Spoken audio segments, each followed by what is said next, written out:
Hello friends, physicists and scientists alike. Today, I will be showcasing you how to win all your pool games, all your 8-ball or 9-ball games every single time. Let's get straight into it. Here, we have little Marvin playing some 8-ball with a bunch of his friends. And it is Marvin's turn. And he is on his last 8-ball. This game, by the way, is 8-ball, not 9-ball. Marvin must shoot this ball to hit the winning shot. Now, you may ask, how should he do this? You could go, there are many ways to approach this, by the way. He could go for this hole, or this hole over here. But, what if Marvin wants to do something impressive, something impossible that's actually possible? Now, from all my physics experience, I must say that one thing that I learned from my teachers is that in a pool table, a wise man once said, before the ball cometh to the walleth experiences the forceth, and the balleth come forward, and is reflected upon its refractional period. In English terms, when a ball comes towards a wall, it is reflected. Now, this is the good part. In all the pool game ball, let me enlighten you in my pool game experience. I'm quite the fellow in 8-ball, especially. I play against all my friends, and I am very good at winning. Now, I've only thought of this concept or this method of winning just recently. However, bring your protractical table. Bring your mathematical instruments. Specifically, oh, my protractors are here. If Marvin's gonna take a shot over here, and he wants to make a shot at this hole over here, let me highlight it for you. Over there. You see that, my friends? The red circle is where I'm gonna shoot it in. Now, this table has a certain dimension to it, and let's say that it has a dimension of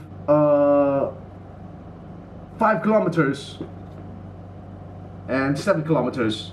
Now, let's say that little Marvin over here, is about approximately 4.15 kilometers away from the furthest hole adjacent to Marvin.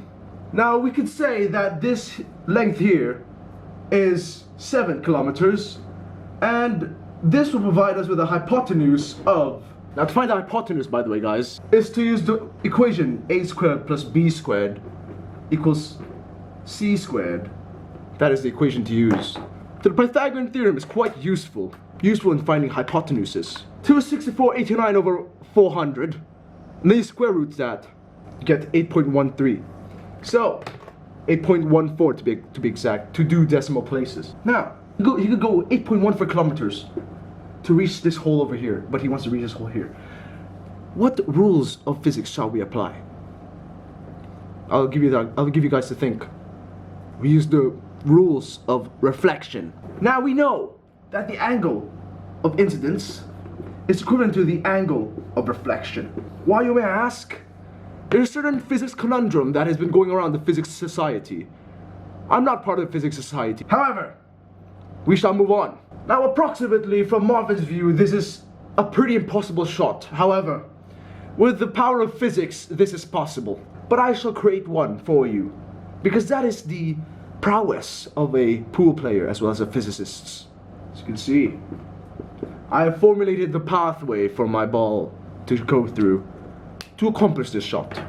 Now we take out a calculator, and we can see that this point here. Now from this angle we can see that this is approximately 30 degrees, and we know that the angle of incidence is equivalent to the angle of reflection. So, oh my god, I don't know what I'm doing, bro. Hold up. Anyway, we know when it comes to here, it'll be reflected off the same angle. It's quite strange, really, that the possible angle computations in my head, the logarithmic and the exponential, it's quite complex. Hence why I'll not be explaining to it.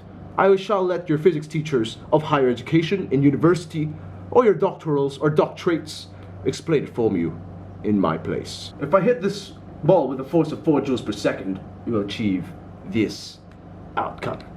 And I shall test this out, practically, to prove my point. Now, I've seen this in many pool tips, and in my head, I have theoretically calculated the angle of incidence and reflection. It's approximately 12.9 inches, 12.9 degrees.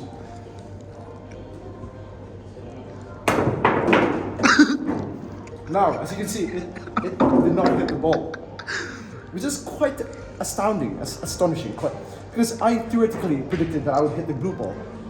But as I said before, theoretical physics is unpredictable and has a very varied nature. So it's never good to trust the fact that the ball will follow your lead. It is theoretical physics that leads the way. As you can see, there are no obstacles in my path to block me from winning this game. Therefore, I will not be using the apparatus that Marvin is using. Observe.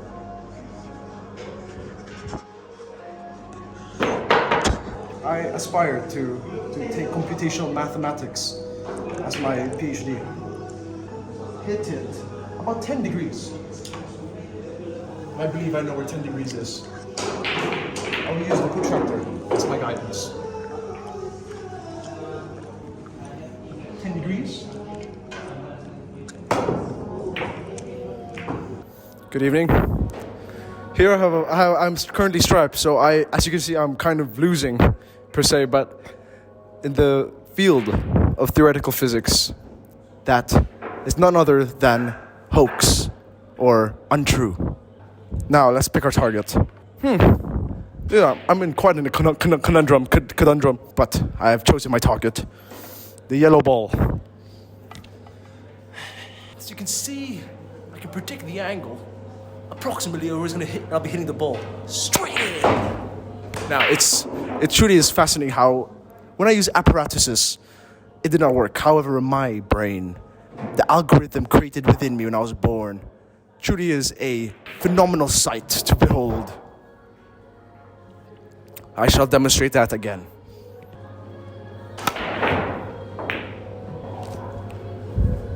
Oh, did you see that ball just stop immediately? I used my mind to stop that ball.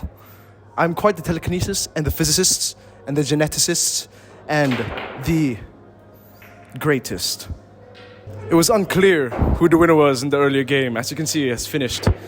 However, we have started a new game, and I shall test out the theory I proposed to you all before this concurrent event. Now I need to do some calculations. Very important calculations, by the way.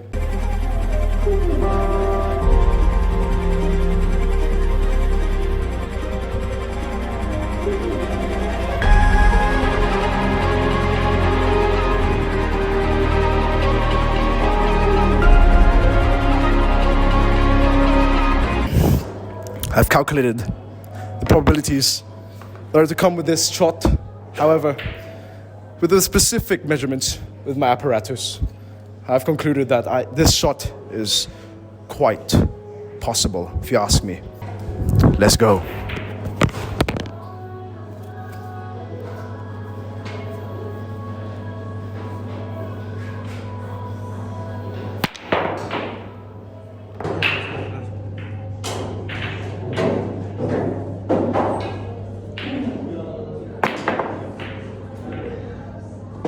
As you can see, that is how it's done.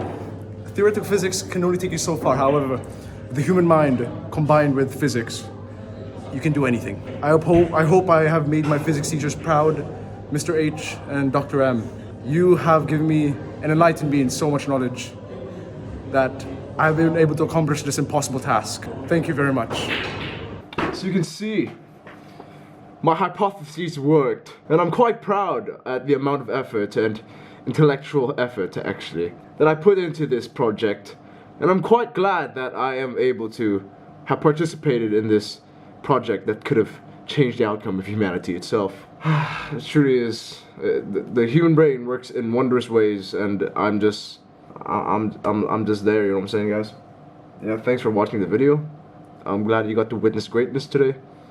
And may you all have a good night, my friends. Sayonara.